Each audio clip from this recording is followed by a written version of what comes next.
خلقت الجن والإنس إلا ليعبدون ما أريد منهم من رزق وما أريد أن يطعمون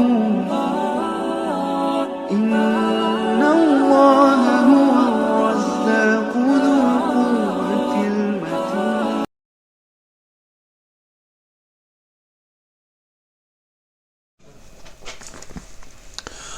ما شاء الله لا حول ولا قوة إلا بالله العلي العظيم. حسبنا الله ونعم الوكيل ونعم المولى ونعم النصير. حسبنا الله وكفى. سمع الله لمن دعاه. ليس وراء الله المنتهى. ومن اعتصم بالله نجا. والصلاة والسلام على عباده الذين اصطفى محمد وآله الطيبين الطاهرين مصابيح الدجى. ورحمة الله وبركاته على من اتبع الهدى. رب اشرح لي صدري ويسر لي أمري واحلل عقدة من لساني يفقه قولي. رب يسر ولا تعسر وتمم بالخير. آمین یا رب العالمین. عزیزان، کل کے درس میں ہم نے پڑھا کہ کون سی چیزیں ہیں جن پر خمس واجب نہیں ہے. آپ ان چیزوں کو ذہن میں رکھیے اور ان سے بے فکر ہو جائیے. اس کے بارے میں آپ کو پریشان ہونے کی ضرورت نہیں ہے. جتنی ساری چیزیں ہم نے پڑھ لی ان کے بارے میں خمس نہیں ہے، اس کے بھول جائیے، پریشانی نہ لیجیے. لیکن اب آج آپ کو محتاط رہنا پڑے گا ان چیزوں کے بارے میں جن پر خمس واجب ہے. تو خمس اسی طرح 7 چیزوں پر واجب ہے جس طرح 7 چیزوں پر سے خمس واجب نہیں ہے.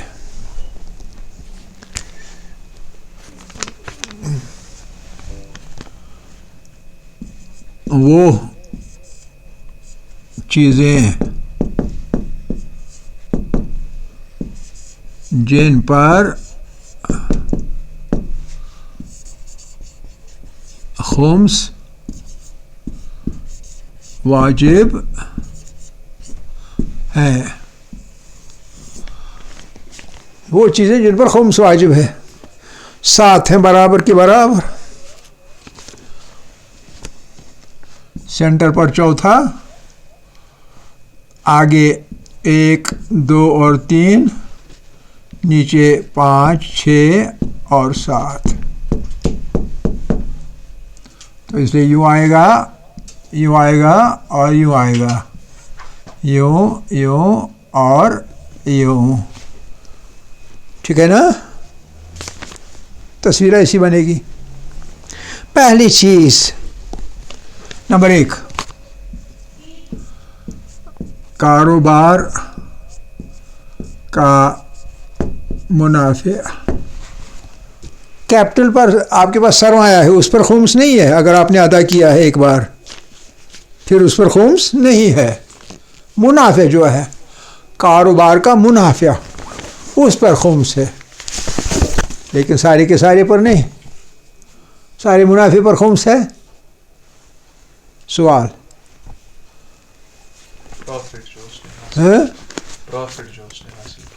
پرافٹ میں نے منافع کہا نا. فرق صرف یہ رہا کہ آپ نے انگریزی کہا، میں نے اردو کہا. شاباش. سب کے سب پر خمس ہے.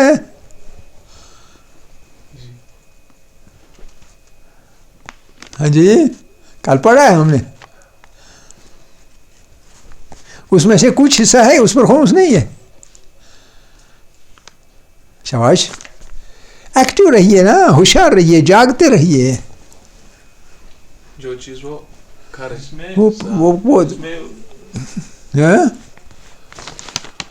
جس میں یہ وہ آواز دیتا رہتا ہے نا, گھومتا رہتا ہے بازار میں, کہتا ہے جاگتے رہو. اس طرح میں کہوں گا جاگتے رہو, جاگتے رہیے, ہوشیار رہیے, بیدار رہیے. کس پر خمس نہیں ہے؟ جو مال اس کے علاوہ ملے. کس کے علاوہ؟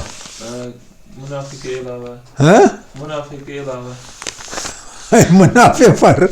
منافع پر خمس ہے, کاروبار کا منافع اس پر خمس ہے. لیکن کیا سارے منافع پر خمس ہے؟ نہیں, جو خرچ اس نے کیا. ہاں, منہ نہ کاٹ کے اتنی دیر کے بعد جواب دے رہے ہو. لگتا ہے آپ زیادہ تر کلفیاں کھاتے ہیں کہ دماغ بھی جم گیا ہے. زیادہ ملائی کلفیاں مت کھایا کریں, بالکل تازہ دم رہیں کلاس میں. کاروبار میں منافع جو ہو اس پر خمس ہے, الا جو اس میں سے خرچ ہو جائے. سال بھر جو خرچ ہو جائے کھانے میں, پینے میں, لباس میں, گھر کی اشیاء خریدنے میں, وغیرہ وغیرہ میں, ضروریات جو ہیں انہیں خرچ کرنے کے بعد جو بچ جائے اسی پر خمس ہے. کاروبار کا منافع. دوسرا کبھی آپ اپنے کھیت میں کام کر رہے ہیں تو کھودتے کھودتے کان نکل آئی, سونے کی کان, چاندی کی کان, تانبے کی کان, ہے نا, کسی نہ کسی چیز کی کان نکل آئی. نمک کی کان, گندک کی کان. کانیں زمین میں ہوتی ہیں, کیا پتہ آپ کے پردادا اور دادا نے نہیں دیکھی, لیکن آپ دیکھیں گے, آپ کی قسمت پہ ہوگی. یا اللہ بہتر جانتا ہے, ہمیں کیا پتہ ہے. لیکن اگر نکل آئی تو ہوشیار رہیے. کیا کہ اس کا 5واں حصہ خمس نکالیے گا, اور بعد میں مجھے رپورٹ دیجئے کہ آپ نے نکالی, ورنہ میں آپ کے یہاں کھانا نہیں کھاؤں گا. ٹھیک ہے کہ نہیں؟ معدنیات. اور پھر نمبر 3 پر ہمارے مرحوم غلام مصفاریشی کی طرح خزانہ نکل آئے. حسن صاحب کے ہمسائے کہ یہاں خزانہ نکل آئے, تو نہیں آج تک معلوم انہیں خمس نکالا تھا یا نہیں نکالا تھا. ہمیں حسن ظن رکھنا چاہیے کہ انہوں نے نکالا ہوگا. تو لیکن یہ کہ خزانہ آپ کے ہاتھ آ جائے تو خمس نکالیے گا, اس کا 5واں حصہ. اور خزانہ کبھی بہت بڑا بھی ہو سکتا ہے, کبھی چھوٹا بھی ہو سکتا ہے. کبھی چھوٹی والی گڑی میں وہ چھوٹا والا قارچ, اس میں کبھی ہوتا ہے وہ کیا چیز, خزانہ. لیکن کبھی بہت بڑا برتن, اسی میں خزانہ. کیا پتہ بادشاہ آپ کے یہاں ہی رہتا ہوگا, کیونکہ اس کا ادھر شری بٹ میں اس کا دارالخلافہ تھا نا, اور اس نے کہیں آپ کے آس پاس میں, آپ کے یہاں زیادہ امکان ہے آپ کے یہاں نکل آئے وہ خزانہ. تو جب بھی نکل آئے, خدا کرے کہ آپ کے لیے نکل آئے, لیکن زیادہ مال نہیں ملنا چاہیے, اس سے آدمی نہیں رہتا ہے, حیوان بن جاتا ہے. تو خزانہ نکل آئے تو اس کا خمس واجب ہے نکالنا, خزانہ. چوتھا, نمبر 4, ایک بدقسمتی ہے, اس پر بھی خزانہ, اس میں بھی خمس ہے. اور وہ بدقسمتی کیا ہے؟ بدقسمتی یہ ہے کہ آپ کے پاس حلال مال تھا.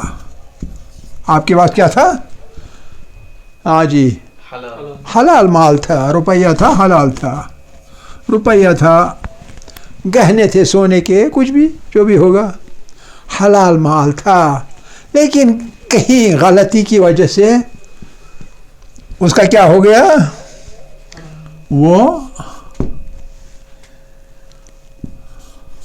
حرام کے ساتھ مل گیا. حرام میں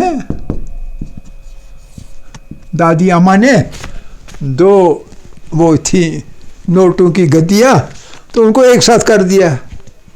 یہ نہیں سوچا کہ حلال بھی حرام ہو جائے گا. حرام میں مل چکا ہے. حلال کا مال تھا, حرام کے ساتھ مل گیا. اور کیسا مل گیا؟ ایسا مل گیا کہ حلال کو حرام سے الگ کرنا ممکن نہیں رہا. ٹھیک ہے نا؟ ایسی بات نہیں تھی کہ حلال سونے کے سکے تھے اور حرام چاندی کے سکے تھے پھر آسان تھا الگ کرتے، لیکن یہاں ایسا ہے کہ وہ ایسے مل گئے کہ الگ کرنا ممکن نہیں ہے. اور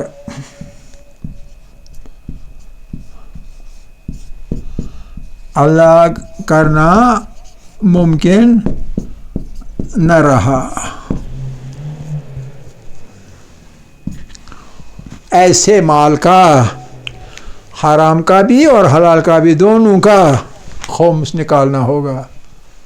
حلال کا مطلب ہے اس پہ خمس نکالا جا چکا تھا، وہ حلال تھا، اس میں کوئی آمیزش نہیں تھی، لیکن حرام کے ساتھ مل کر سارے کا سارا ستیاناش ہو گیا. اب کیا بنے گا؟ اس لیے میں نے کہا بدقسمتی.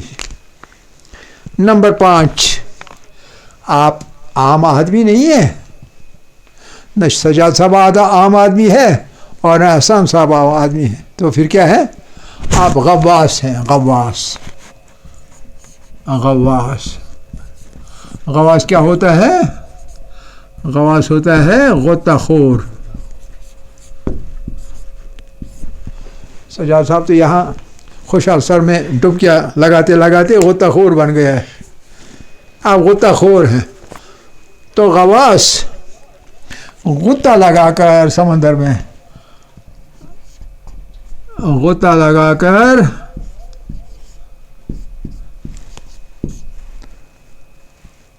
سمندر میں سے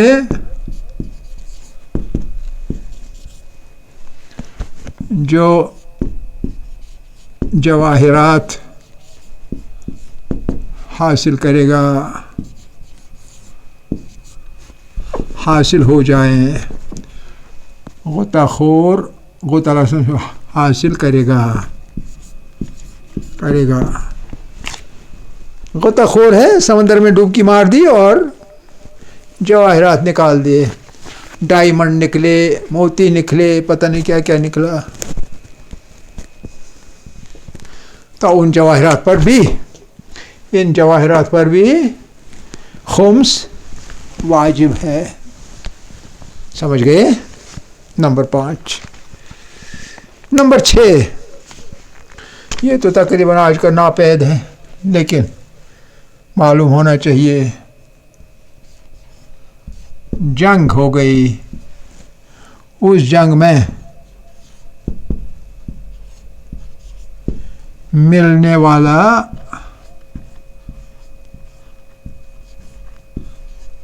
مال غنیمت یہ بھی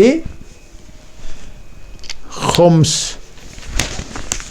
کے قابل ہے، یعنی اس پر بھی خمس واجب ہے، قابل خمس ہے. یہ بھی مال غنیمت، جس کو ہم کہتے ہیں نا کہ بوٹی مل گئی، جنگ میں سے بوٹی مل گئی، مال غنیمت مل گیا. اور نمبر 7، وہ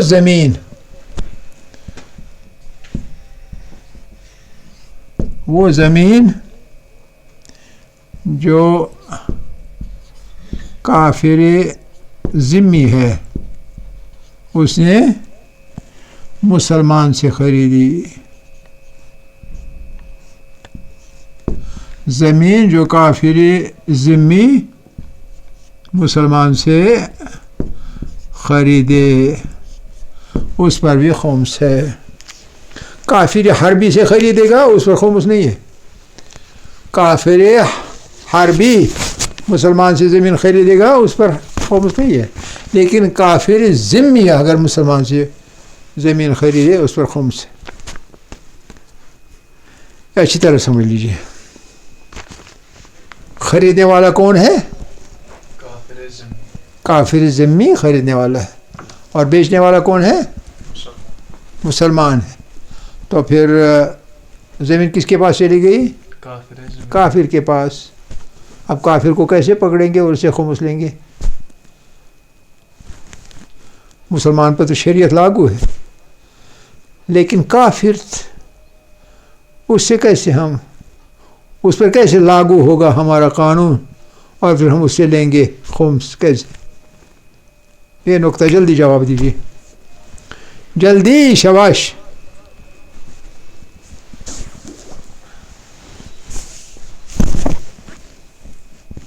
جو پیسہ آ گیا اس میں سے وہ آپ کے پاس کب لائے گا؟ وہ اپنے پاس رکھے گا. مسلمان سے خریدی، پیسہ تو آ گیا مسلمان کے پاس، تو کیا مسلمان کے پیسے سے لیں گے؟ مسلمان نے جو پیسہ لیا اسی سے لیں گے خمس. خمس کس پر ہے، پیسوں پر یا زمین پر؟ تو آپ کیوں کہتے ہیں زمین کس نے لے لی؟ کافر ذمہ نے لے لی. تھوڑا سا سوچا کرے نا سجاد صاحب، تھوڑا سوچا کریں. ہمیشہ تھنک بیفور یو اسپیک.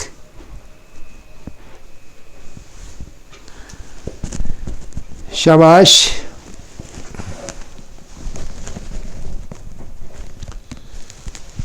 زمین تو کافر نے لے لی، اب اسے کیوں کر آپ خمس لیں گے؟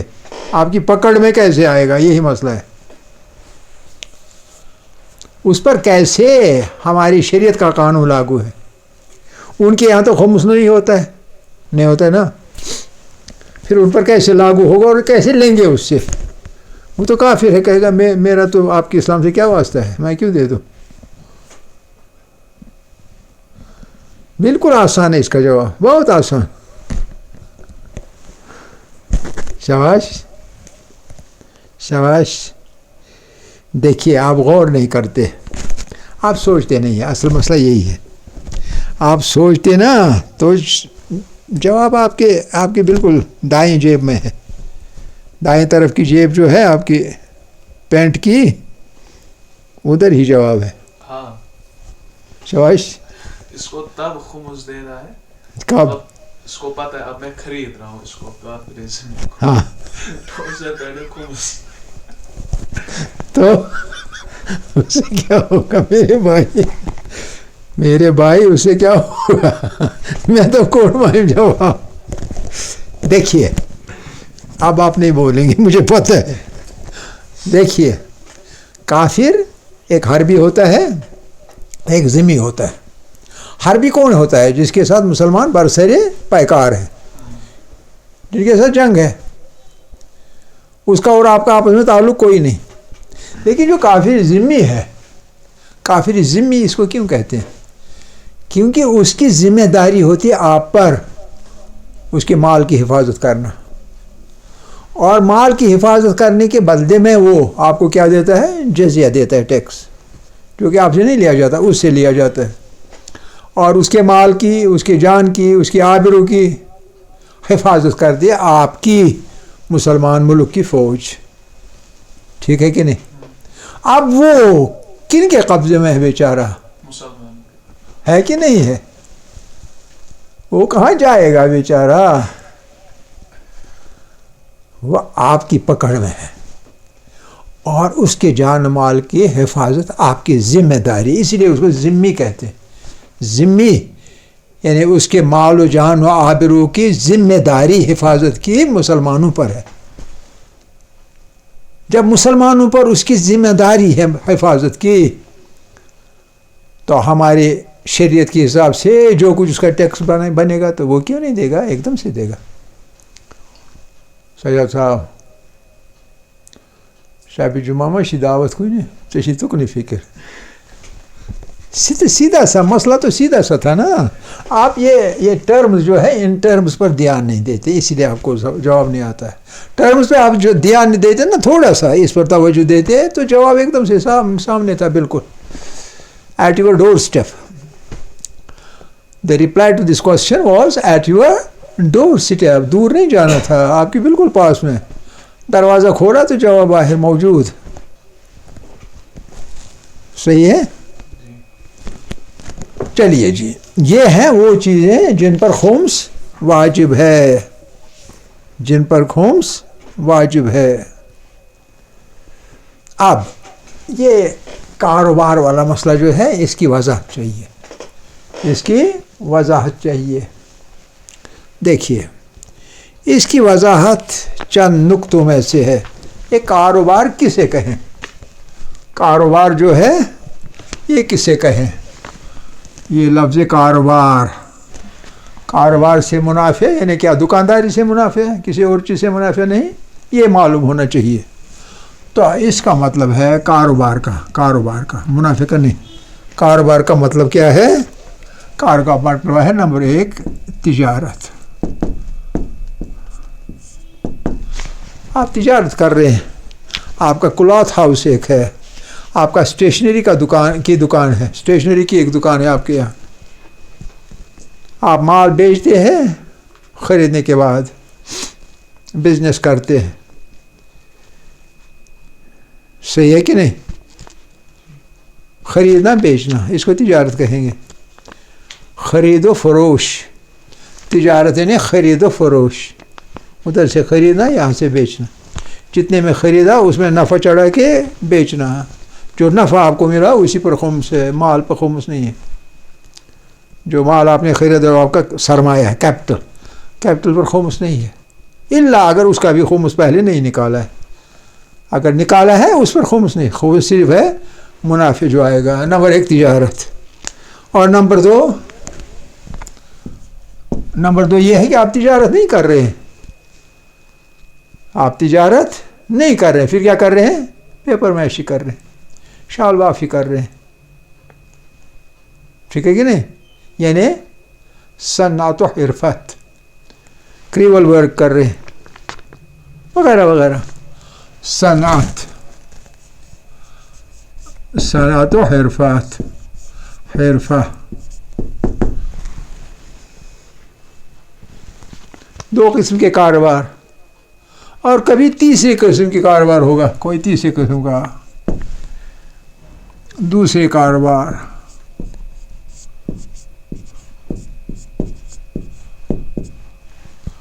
دوسرے قسم کا کاروبار کیا ہے؟ دوسرے قسم کا کاروبار کیا ہے؟ ہمارے سجاد صاحب سے پوچھیے. یہ اپنے غلام مصطفیٰ کاجرو کا زمین لیتے ہیں, اس کو پیسہ دیتے ہیں, پھر اس میں سے جتنا نظر نکلے گا اس کا اکثر و بیشتر یہ پیسہ اس کو دیتا ہے ایڈوانس میں, اتنا جس نے مطلب نا تھوڑا سا زیادہ سے زیادہ مال اس کو پتہ ہوتا ہے کتنا نکلے گا اس میں سے نظرو, اور وہ نظرو نکلوا کے مزدور لگا کے وہ بیچتا ہے. اور یہ بھی دوسرے قسم کے کاروبار میں آئے گا, نہ تجارت میں آئے گا نہ صنعت و حرفت میں آئے گا, یعنی دوسرے قسم کے کاروبار. نمبر 3 دوسرے قسم کا کاروبار. نمبر 4 اجارہ. اجارہ جانتے ہیں؟ اجرت. کس چیز کا اجارہ؟ کسی کی نمازیں اور روزے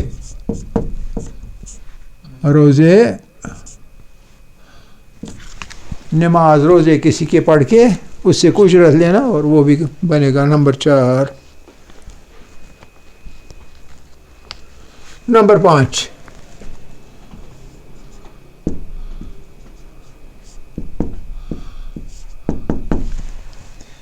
میراث. میراث میں خمس ہے؟ میراث میں خمس نہیں, لیکن میراث میں ایسا مال, آپ کو میراث میں کچھ مال ایسا ملا, آپ کو میراث ملا, مکان ملا, صحن ملا, اس کی زمین اس میں ملی, اور مکان میں سے کچھ حصے ایسے تھے جو آپ کے والد صاحب نے لگا دیے جس کو اس نے خمس نہیں نکالا تھا اور آپ کو معلوم ہے. لہذا میراث میں سے ایسا مال جس کے بارے میں علم ہے. کیا علم ہے؟ کہ خمس نہیں نکالا ہے, خمس نہیں دیا گیا ہے, یا ادا کیا گیا ہے. نمبر 5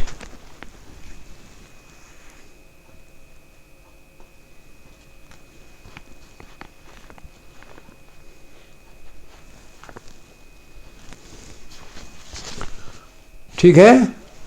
نمبر 2 بالکل 5 کا جیسا. نمبر 6 یہ ہے کہ اگرچہ خود میراث میں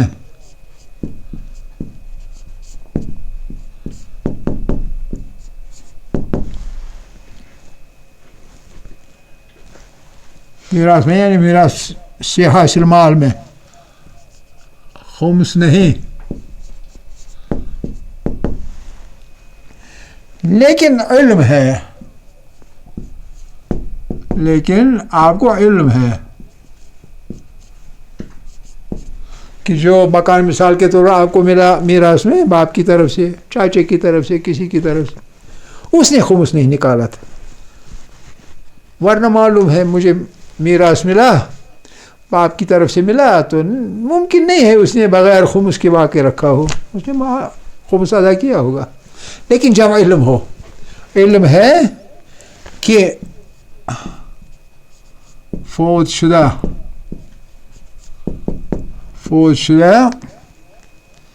شخص نے، جو شخص تھا فوت شدہ جسے مال ملا، خمس ادا نہیں کیا ہے، ٹھیک ہے؟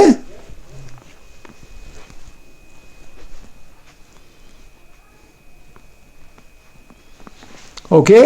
اور ساتواں آخری،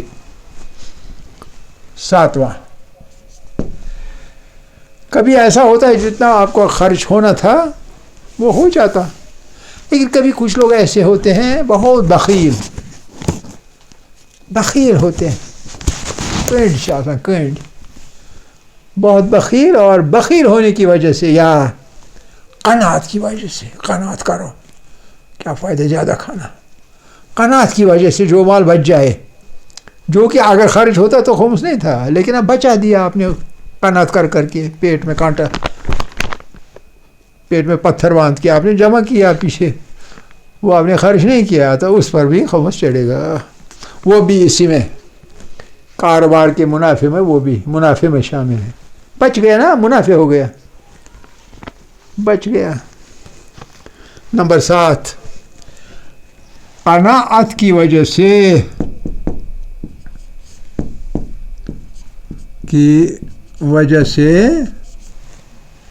سال بھر کے اخراجات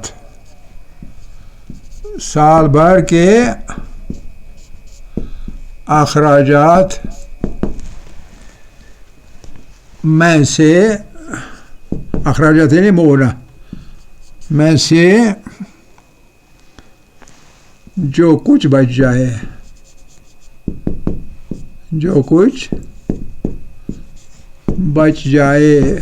یہ تو منافع میں سے خرچ کرنا تھا، لیکن آپ نے خرچ نہیں کیا، کیوں نہیں کیا؟ کیونکہ آپ بہت قناعت پسند ہیں، تو قناعت کی وجہ سے آپ کے پاس بچ گیا، تو وہ بھی اسی کاروبار کے مد میں شامل ہے۔ آخر دعوانا الحمد للہ رب العالمین، والحمد للہ اولا و آخرا و ظاہرا و باطنا۔